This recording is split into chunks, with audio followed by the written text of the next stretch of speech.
Hi friend, मैं घनश्याम एक बार पुनः आप लोगों के बीच उपस्थित हूँ। जैसा कि हम लोग पढ़ रहे थे द एज ऑफ शेक्सपियर, यानी उस पर प्रैक्टिस कर रहे थे। तो प्रैक्टिस सेशन को और भी आगे ले चलने के लिए मैं आज फिर से उपस्थित हुआ हूँ। जैसा कि अगर मैं बताना चाहूँ तो पिछली वीडियो में हमने डे 5 तक किया हुआ है। तो आज हम लोग डे 6 पे करने वाले हैं। तो देखते हैं कि डे 6 में हम द एज ऑफ शेक्सपियर की कितने क्वेश्चनों की प्रैक्टिस करते हैं। जैसे कि आप जानते हैं कि यूपी टीजीटी पीएचडी के एग्जाम्स आपके होने वाले हैं। पॉसिबिलिटी डेट तो अभी नहीं कंफर्म है, बट ऐसा बताया जा रहा है कि अक्टूबर और नवंबर में भी पॉसिबिलिटी है। तो उस रेफरेंस को देखते हुए प्रैक्टिस करना हमारे लिए बहुत जरूरी है। यानी स्टडी तो जरूरी है, लेकिन स्टडी के साथ प्रैक्टिस भी जरूरी है। इसलिए मैं आपको ये सीरीज लेकर के कंटिन्यू किया हूँ और ये सीरीज कंटिन्यू रहेगी मैक्सिमम जब तक कि हम इसमें क्वेश्चंस एक लेवल तक नहीं कर लेते हैं, तब तक ये सीरीज कंटिन्यू रहेगी। तो चलिए दोस्तों, देखते हैं कि आज हमारा डे 6 कितना इंपॉर्टेंट और कितना खास होता है। तो आइए मेरे साथ। जैसे कि यहाँ पे देख पा रहे होंगे, मैंने लिखा है ऊपर हेडिंग वही हमारी है कि द एज ऑफ शेक्सपियर। और अगर हम डे की बात करें तो डे हमारा 6 है। हम डे 6 के बारे में बात करने वाले हैं। तो चलिए मैं यहाँ पे देखता हूँ कि आज हमने जो लिया है क्वेश्चन नंबर हमारा 84 है। अगर हम 84 की बात करें तो इस प्रकार से हम कर सकते हैं कि the rest is silence, the rest is silence. अब ये कह रहे हैं कि द रेस्ट इज साइलेंस और यहाँ पे भरना है कि these are the last word of before his death in Shakespeare. जी हाँ, बिल्कुल, ये बहुत अच्छी बात है कि यहाँ पे ये पूछ लिया गया है कि जो ये द रेस्ट इज साइलेंस दिया हुआ है, कि यही कहा गया है कि दिस इज द, मतलब कि ये बोला गया है कि the rest is silence. The rest is silence, ये जो लाइन है, जो पंक्तियां हैं, वह शेक्सपियर की किस प्ले में बोली गई है और वो किसने बोला है। तो ये तमाम चीजें आपसे इसमें जानने की जानकारी है। तो यहाँ पे ये पूछा गया है कि these are the last word of before his death in Shakespeare, यानी कि ये लाइन कौन बोला है, अपने मृत्यु से पहले बोला है। तो यही बताना है दोस्तों। तो मैं आपको बताऊं, यहाँ पे अगर ऑप्शन में देखा हूं तो सीजर है, मैकबेथ है, हेमलेट है और लियर है। लियर बोलो तो किंग लियर है। तो यहाँ मैं आपको बताना चाहूंगा कि शेक्सपियर के जो ट्रेजेडीज रही हैं, उन ट्रेजेडीज में से हेमलेट नामक एक ले रहा है, जो कि ट्रेजेडी माना गया है। ग्रेट फोर ट्रेजेडी का ये एक पार्ट है। उसी में हेमलेट ने अपने लास्ट ब्रीथ के पहले, यानी कि मृत्यु के पहले, यह बोला है कि द रेस्ट इज साइलेंस। तो इस प्रकार से दोस्तों हमारा ऑप्शन सही होता है सी। याद रखेंगे कि the rest is silence is spoken by मतलब हेमलेट बिफोर हिज डेथ। तो दोस्तों 84 तो आपका क्लियर हो गया। तो अब हम लोग लेते हैं नंबर नेक्स्ट। तो जो नंबर नेक्स्ट हमारे पास होगा 85 होगा। और 85 हमारे लिए क्या है, ये जरा देखिए। The name of Macbeth's wife is the Shakespeare's play. यानी ये पूछा गया है कि the name of Macbeth's wife is the Shakespeare's play, यानी कि जो शेक्सपियर का प्ले था, जो शेक्सपियर का नाटक था, जिस मैकबेथ बहुत ही पॉपुलर रहा है। तो बस ये वही जानने की कोशिश किया है इस क्वेश्चन के माध्यम से कि शेक्सपियर के जो प्ले था मैकबेथ, उसमें जो मैकबेथ की वाइफ का क्या नाम था, what was the name of Macbeth's wife. तो दोस्तों बताना है, यहाँ पे देखिए नाम दिया हुआ है कि कार्डेलिया था, कैलिफोर्निया था, या लेडी मैकबेथ था, या नन ऑफ दीस था। तो यहाँ पे मैं बताऊं कि जो मैकबेथ नामक आपका प्ले था, उसका हीरो मैकबेथ ही था। और उसमें जो उसकी मतलब की बनती वाइफ जो है वो मैकबेथ ही है, बट उसके आगे लेडी जुड़ी है। तो यानी लेडी मैकबेथ उसकी क्या है, वाइफ है। तो इस प्रकार दोस्तों हमारा ऑप्शन सही होता है सी। तो चलिए नेक्स्ट नंबर की बात कर लेते हैं हम लोग इस प्रकार कि who first imported sonnet to England. अब ये देखिए बहुत ही इंपॉर्टेंट क्वेश्चन है कि who first imported sonnet to England, कि सबसे पहले कि जो इंपोर्ट करा, मतलब क्या किया, आयात किया है सोनेट का टू इंग्लैंड, मतलब सबसे पहले सोनेट को इंग्लैंड किसने लाया था, ये बताना है। तो चलिए क्यों ना बताया जाए, बहुत ही बढ़िया क्वेश्चन है सोनेट के रेफरेंस से।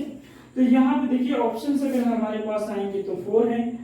1 है सर फिलिप सिडनी, और बी की बात करें तो सर थॉमस विट है, और सी की बात करें तो शेक्सपियर है, और डी की बात करें तो मिल्टन है। तो इन चारों ऑप्शनों को रीड आउट करने के बाद हम पहुंचते हैं कंक्लूजन पे। तो मैं आपको बता दूं कि सबसे पहले जो इंग्लैंड में इंपोर्ट कराए थे सोनेट को, या ये कह लीजिए कि सबसे पहले इंग्लैंड में सोनेट को लाए थे, उनका नाम क्या था? तो उनका नाम यहाँ पे था सर थॉमस विट, और सर थॉमस विट के द्वारा लाया गया। तो इसी अकॉर्डिंग से हम कह सकते हैं हमारा ऑप्शन नंबर सही होता है बी। तो बहुत ही बढ़िया, आपको समझ में आ रहा होगा, ये प्रैक्टिस सेशन बहुत ही अच्छा चल रहा होगा, और साथ साथ ये इंपॉर्टेंट भी बहुत है।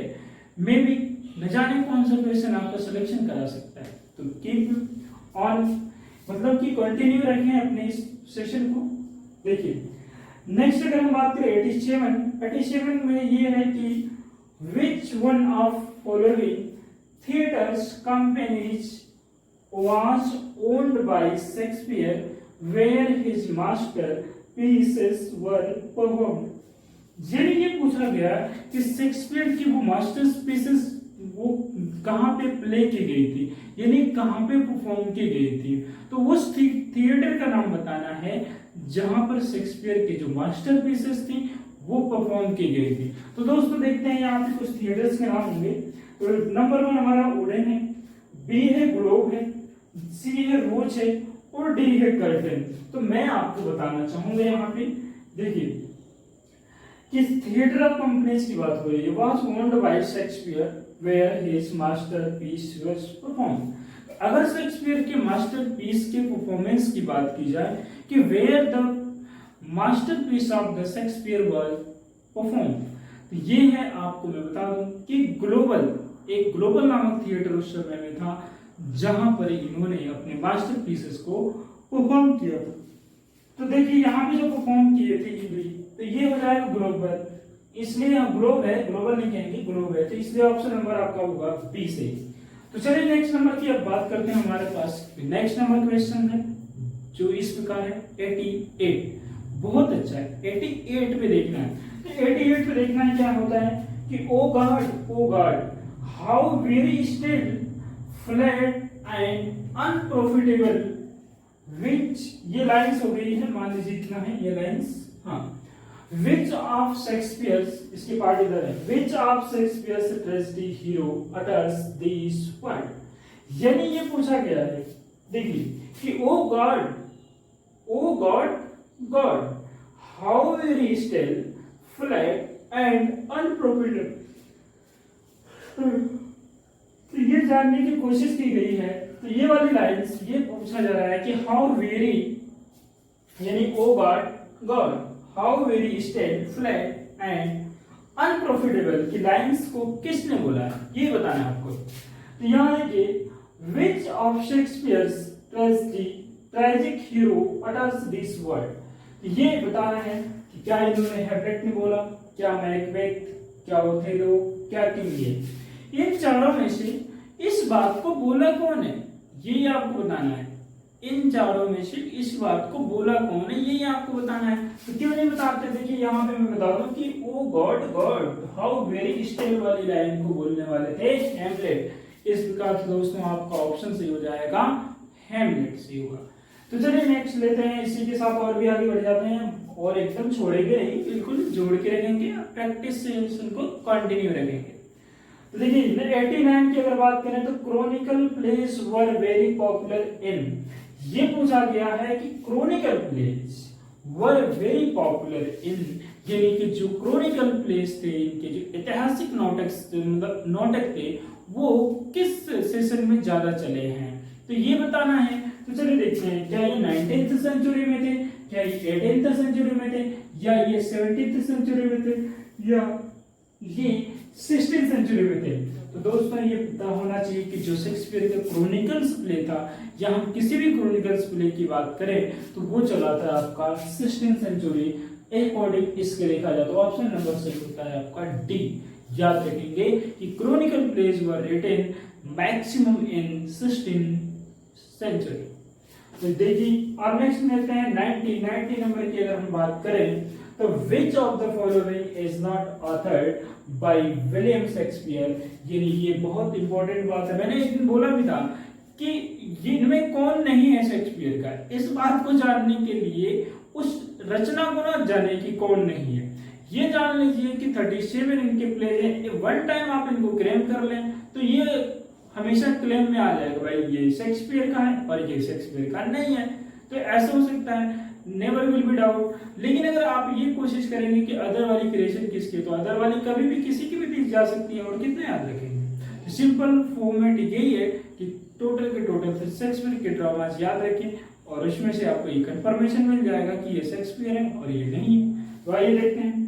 जैसे कि हैमलेट में तो किसी को डाउट ही नहीं हो सकता। वैसे तो यहाँ इजी ऑप्शन दे रखा है, हैमलेट, टेम्पेस्ट और जूलियस सीजर। तो ये तीनों तो हैं शेक्सपियर के, हैमलेट भी, टेम्पेस्ट भी और जूलियस सीजर भी है। तो अनडाउटली हमारा ऑप्शन मिल गया कि doctor Jekyll and mister hide नहीं है, क्योंकि ये शेक्सपियर के द्वारा लिखा हुआ ड्रामा नहीं है। तीन तो है ये, हमारा ऑप्शन सही होता है डी।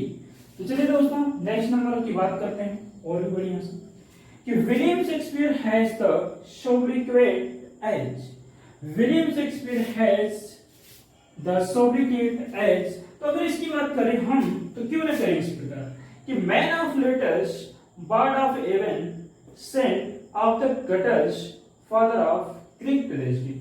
तो यानी कि William Shakespeare has the sobriquet as. तो ये मैं बता दूं, ऑप्शन यहाँ पे आपका आएगा बर्ड ऑफ एवन। सोब्रिकेट किस रूप में हुए थे, ये बर्ड ऑफ एवन के रूप में हुए थे। तो याद रखेंगे दोस्तों, यदि William Shakespeare has the sobriquet as का मतलब पूछा जाए तो आपका आंसर होना चाहिए द बर्ड ऑफ एवन। तो चलिए नेक्स्ट की बात कर लेते हैं हम 92 की। और 92 पे हमारे पास इस प्रकार ये आएगा कि who among the following started his writing first. यानी यहाँ पे 4 राइटर्स दिए हुए हैं और उन 4 राइटर्स में से आपको ये सेलेक्ट करके बताना है कि कौन सा वो राइटर था जो अपनी राइटिंग को सबसे पहले स्टार्ट किया। तो चलिए देखते हैं क्या कुछ मिलता है। विलियम शेक्सपियर, और फिर जॉन मिल्टन या विलियम एडवर्ड या पीजी वुडहाउस। तो ये बताना है आपको इन चारों लोगों में से वो कौन से ऑथर हैं जो सबसे पहले अपने रचनाओं को लिखना शुरू कर दिए थे। तो मैं आपको बताता हूँ यहाँ पे शेक्सपियर, देयर इज नॉन, कोई नहीं है, शेक्सपियर ही है। तो ये इस प्रकार से हम कह सकते हैं हमारा ऑप्शन सही हो जाएगा William Shakespeare, option number A सही होता है।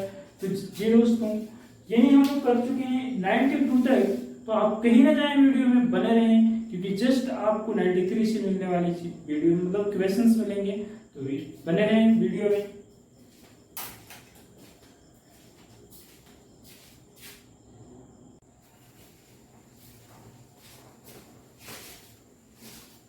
चलिए दोस्तों, जैसा कि ये भी आप द एज ऑफ शेक्सपियर का डे 6 आप कर रहे थे, 92 क्वेश्चंस आपने करा है प्रैक्टिस।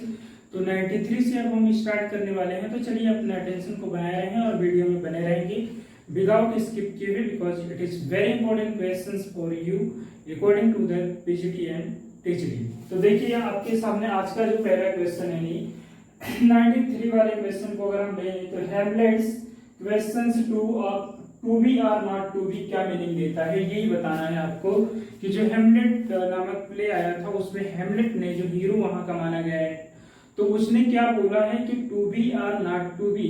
तो उस what was the sense of the lines to be or not to be. तो यहाँ पे 4 सेंस दिए हुए हैं, 4 ऑप्शंस के अकॉर्डिंग दिए हुए हैं।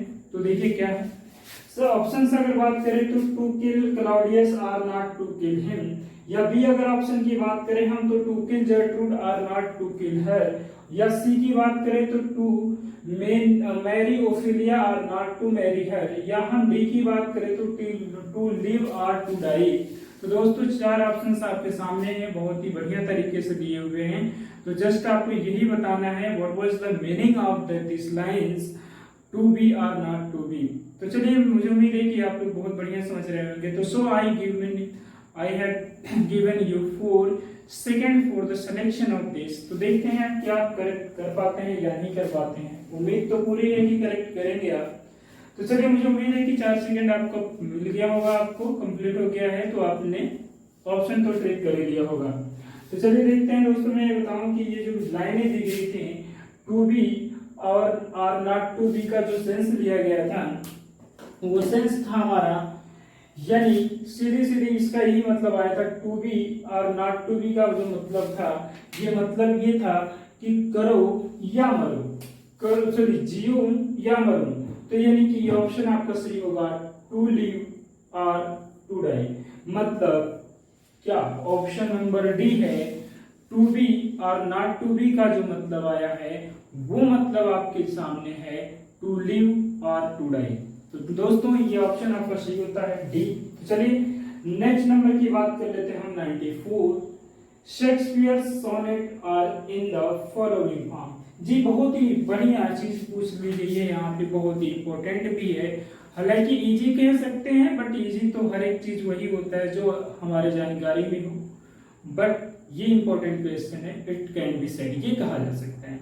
तो चलिए देखते हैं कि ये क्या पूछना चाहा है। तो बहुत ही बढ़िया है, जो Shakespeare sonnet are in the following form, यानी शेक्सपियर ने जो सोनेट को लिखा है वो कौन से स्ट्रक्चर बेस पे लिखा है, what was the structure on which Shakespeare had written his sonnets.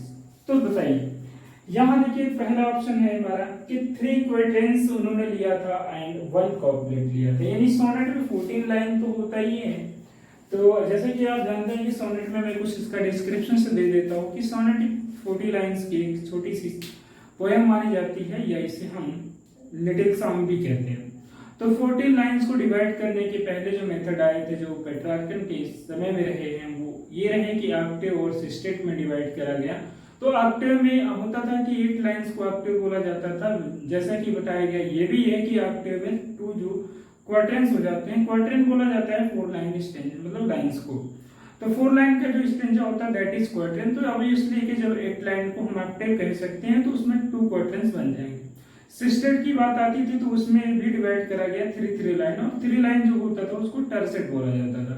तो बट जो शेक्सपियर का टाइम पीरियड आया तो उन्होंने जो इस 14 लाइन ही लिया है, बट वहां पे इन्होंने अपना स्ट्रक्चर को चेंज किया है। वो किस तरह किया, याद रखेंगे, याद कि इन्होंने एक्टिव तो लिया ही, और एक्टिव में इन्होंने 2 क्वाड्रेंट्स तो रहा ही रहा, लेकिन जो सिस्टेट था जो 3 लाइन डिवाइड हुआ करता था पेट्रार्कन के समय में, उनको उसको भी शेक्सपियर साहब ने क्या किया कि 4 लाइन उसमें से उठाया और उसको क्वाड्रेंट नाम दे दिया, और बच गया 2 लाइन। तो जो 2 लाइन बचा था उसको इन्होंने पॉपुलेट कर दिया। तो इस प्रकार से हम ये कह सकते हैं कि शेक्सपियर ने अपने सोनेट की राइटिंग में 3 क्वाड्रेंट्स का यूज किया और 1 कॉपलेट का यूज किया। तो चलिए देखते हैं, बहुत सारे इधर उधर जाने की कोई आवश्यकता नहीं, जब क्लियर हो गया कि शेक्सपियर साहब ने 3 क्वाड्रेंट्स लिया और 1 कॉपलेट लिया। तो इस प्रकार से दोस्तों हमारा ऑप्शन सही हो जाता है ए।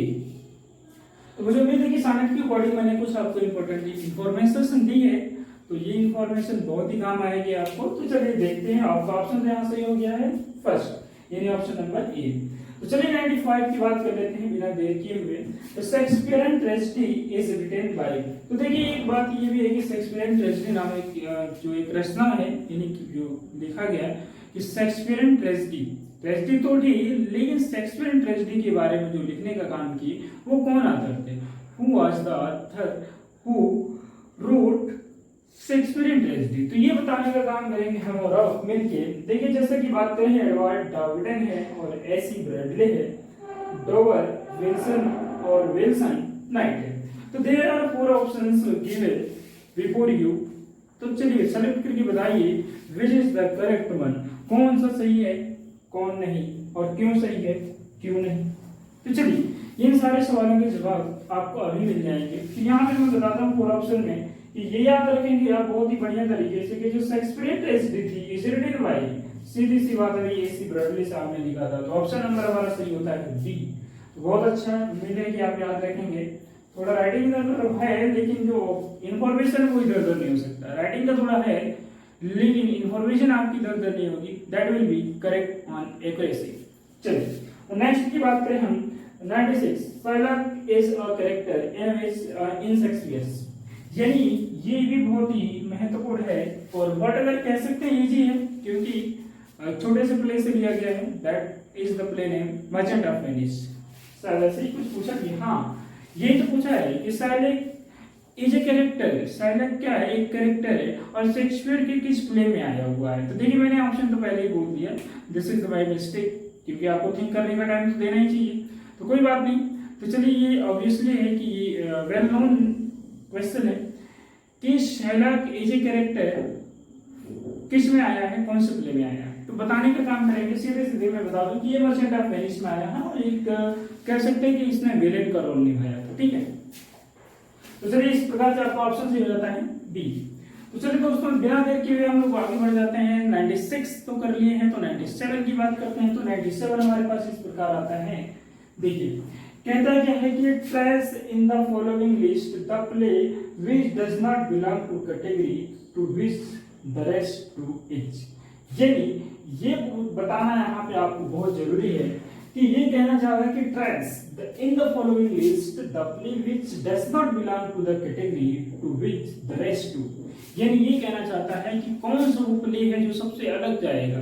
तीन तो एक तरह से हैं लेकिन एक अलग है, यही बताना है। इसी तरह पूछने का एक आशा यही है कि चार ऑप्शन में से तीन ऑप्शन एक दूसरे से मैच कर रहे हैं, लेकिन जो मैच नहीं कर रहा है वो कौन सा है। तीन तो एक लिस्ट में कनेक्ट हो जाते हैं लेकिन जो एक नहीं कनेक्ट होगा वो कौन सा है। तो मैं बताता हूं आपको, देखिए यहाँ पे कहना चाहता है ये ओथेलो, किंग लियर और हैमलेट।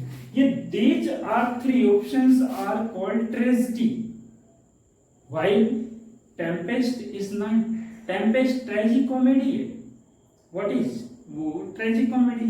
तो इस प्रकार से आप कह सकते हैं कि यहाँ पे जो ओथेलो, किंग लियर और हैमलेट तो ये अलग है, मतलब एक लिस्टेड हो सकते हैं लेकिन हमारा टेम्पेस्ट अलग जाएगा, इसलिए हमारा टेम्पेस्ट यहाँ पे ऑप्शन बन जाएगा। This is the out of list of the three, मतलब इन तीनों से बाहर।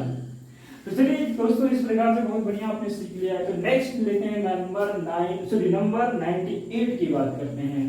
तो who is known as the fourth witch among Shakespeare's women characters. यानी बहुत ही बढ़िया क्वेश्चन है कि शेक्सपियर की जो वीमेन कैरेक्टर थी, जो वीमेन कैरेक्टर उन्होंने अपने में लिया हुआ था, उसमें सबसे मतलब महत्वपूर्ण बात इन्होंने ये पूछ लिया है, that is the very very important question है कि विच इज कॉल्ड फोर्थ विच। जबकि मैकबेथ में 3 विचेस की वर्णन किए गए हैं, डिस्क्रिप्शंस मिल जाएंगे आपको, लेकिन फोर्थ विच किसे क्या दिया गया। यहाँ पे 4 ऑप्शन है, क्या डिस्टिमोना में कहा गया, क्या जर्ट्रूड को कहा गया, लेडी मैकबेथ, क्या कॉर्डेलिया। तो सिंपल सी बात है भाई, विचेस की कहानियां तो मैकबेथ में ही मिली थी, तो फोर्थ विच भी तो वहीं मिल जाएगा। 3 मिला तो 4 कहाँ मिल जाएगा, दूसरे प्ले में थोड़ी जाएगा। तो इस प्रकार से हम कह सकते हैं हमारा ये लेडी मैकबेथ ही थी जिनको शेक्सपियर के मैकबेथ नामक प्ले में फोर्थ विच के नाम से कहा गया, because there was the already 3 witches are mention first, second and third. तो थर्ड विचेस तो मेंशन थी बट इन्हें लेडी मैकबेथ को फोर्थ विचेस के नाम से जाना गया। It is very important and I think you should must remember it, इसे आपको याद ही करना चाहिए। तो चलिए नेक्स्ट की बात कर लेते हैं, 99 की बात करते हैं। One of the character of Shakespeare has been called the fourth witch she is. देखिए सेम रिपीट हो गया ये क्वेश्चन, बट क्वेश्चन का जो लैंग्वेज है वही बदला गया है, बट मीनिंग तो वही पूछी जा रही है कि फोर्थ विच कौन कहा गया। मतलब कि one of the character of Shakespeare has been called the fourth witch is, मतलब जो कैरेक्टर्स दिए हुए हैं आपके ऑप्शंस में, उन ऑप्शंस में से कौन सा वो कैरेक्टर है जिसको हम फोर्थ विच के नाम से जानेंगे। तो चलिए यहाँ पे कुछ तो लेते हैं, जबकि आप देख रहे हैं क्वेश्चन का लैंग्वेज बदला और सारे के सारे ऑप्शन भी बदल गए, तो इसलिए मुझे ये देना इंपॉर्टेंट लगा। देखिए अगर यहाँ पे बात करें, हमारा पहला ऑप्शन है ओफेलिया, बी वाला ऑप्शन है लेडी मैकबेथ और सी वाला एमिली और डी का बात करें तो जूलियट। तो देखिए यहाँ पे अगर हम लोग बात करें, सीधी सी हम ऑलरेडी जान चुके हैं कि फोर्थ विच कौन है, लेडी मैकबेथ है, तो ऑप्शन की देरी खींच लिया, ऑप्शन हमारा सही हो जाएगा बी। तो चलिए लास्ट वन आज का लेते हैं, डे 6 का लास्ट क्वेश्चन हम लोग लेते हैं और दैट इज द 100 में, मतलब 100वां क्वेश्चन होगा और डे 6 का लास्ट होगा। तो कितना बेस्ट है कि हम शतक लगा लिए आज क्वेश्चन के सीरीज का। तो it is the very good thing for the happiness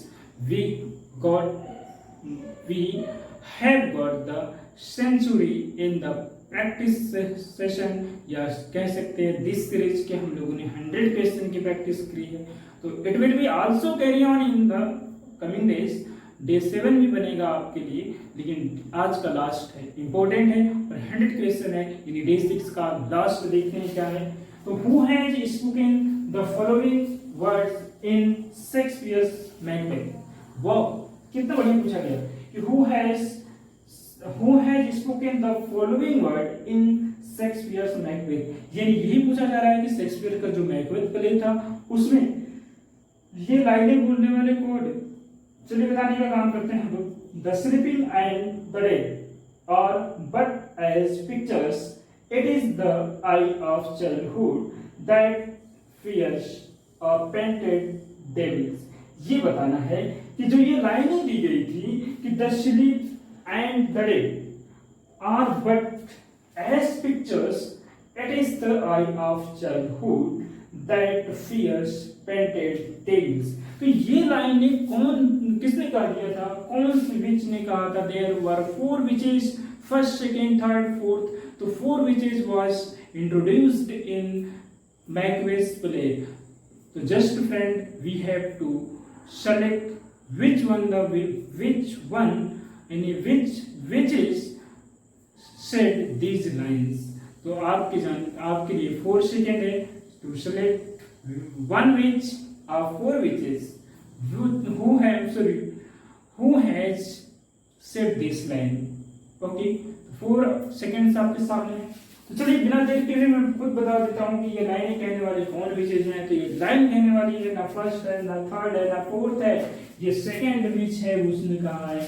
तो इसको याद रखेंगे कि ये लाइन कहने वाली है कि the sleeping and dead are but as pictures, it is the eye of childhood that fears a painted devils. ये लाइन कहने का काम किया था सेकेंड विचेज ने।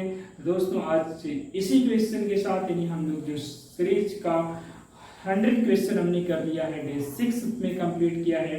तो आज यहीं तक रहेगा हमारा। आई थिंक आप सीरीज में काफी एंजॉय कर रहे होंगे और इम्पोर्टेंट क्वेश्चन तो चल ही रहा है। It is not only the Shakespeare, it is the age of Shakespeare. Age of Shakespeare के एज में जितने भी इंपॉर्टेंट क्वेश्चंस होंगे, I will try to give you best and better examples before you, so that you may get easy options to select your correct options। चलिए आज के लिए इतना ही है। तो thank you so much watching my video. आज के लिए इतना ही, बाय बाय।